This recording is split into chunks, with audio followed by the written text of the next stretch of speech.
Bonjour à tous, Eric, formateur et enseignant de la conduite à Auto-École Marieton. Je vous propose aujourd'hui de parler de l'éco-conduite. Pour inciter évidemment tous les gens à faire de l'éco-conduite, on va dire que c'est un duo gagnant-gagnant. On économise du carburant, on fait du bien pour la planète, on économise également le véhicule. Avec une conduite souple qui exige une conduite éco-conduite, on économise les plaquettes de frein qui sont, elles, source aussi de pollution. On économise les pneumatiques. En fait, tout le monde y gagne. Le portefeuille, la nature, et je pense que ça peut développer une conduite apaisée également. Donc moi, je trouve qu'il n'y a que des bénéfices pour avoir une attitude d'éco-conduite. Déjà, je pense que le mieux, c'est d'en parler au niveau de l'entretien du véhicule. Avant même de partir, un véhicule bien entretenu, un moteur bien révisé, notamment les filtres à air, et un bon entretien, ça va faciliter évidemment moins de consommation. Lorsqu'on part avec un véhicule froid, on va privilégier de le faire chauffer en roulant, puisque les kilomètres parcourus pendant le temps de chauffage du moteur, ce seront des kilomètres déjà effectués et non pas gaspillés.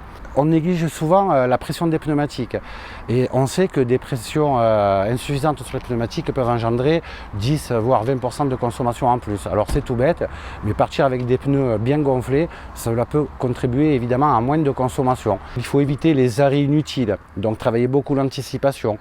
C'est lorsqu'on arrache la voiture de l'inertie, lorsqu'elle est arrêtée, que l'on consomme le plus. Donc le mieux, c'est de beaucoup anticiper pour pouvoir justement éviter ces arrêts et s'insérer entre deux véhicules en roulant. On va éviter d'accélérer, freiner, d'accélérer, freiner. Et il faut beaucoup évidemment profiter de l'inertie et de l'élan afin d'éviter cette surconsommation inutile du véhicule. Sur des longs arrêts, on va privilégier l'arrêt du moteur.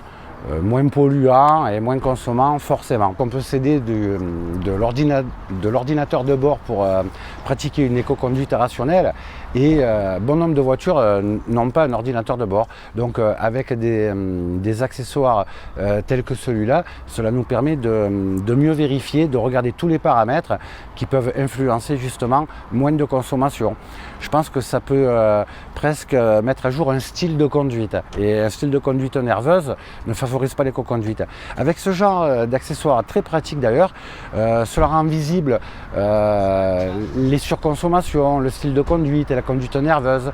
Et je pense qu'on peut modifier son comportement grâce à des outils comme cela. Des outils tels que Drust nous permettent, grâce donc à plusieurs paramètres visibles, nous permettent de suivre de façon plus régulière et plus précise l'entretien du moteur.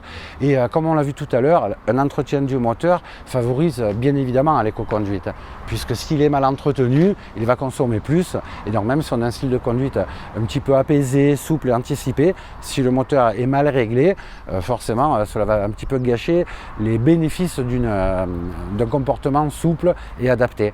Donc ce genre d'outils, de nouveaux outils, nous permet évidemment de planifier les révisions du moteur, nous permet d'informer donc le conducteur du moindre problème pour s'orienter sur telle ou telle réparation et afin de favoriser donc un entretien favorable à l'éco-conduite. L'éco-conduite n'est pas quelque chose de figé, elle évolue en fonction de l'évolution technologique et des moteurs, donc elle s'apprend tout au long de la vie d'un automobiliste et on peut avoir appris à conduire il y a une vingtaine d'années, on n'était pas sensibilisé à l'époque sur ce concept d'éco-conduite et donc c'est à la portée de tout le monde, il suffit de s'y intéresser et grâce justement à ces nouveaux outils tels que le boîtier Drust, cela peut nous aider évidemment à changer de stratégie et agir pour la planète.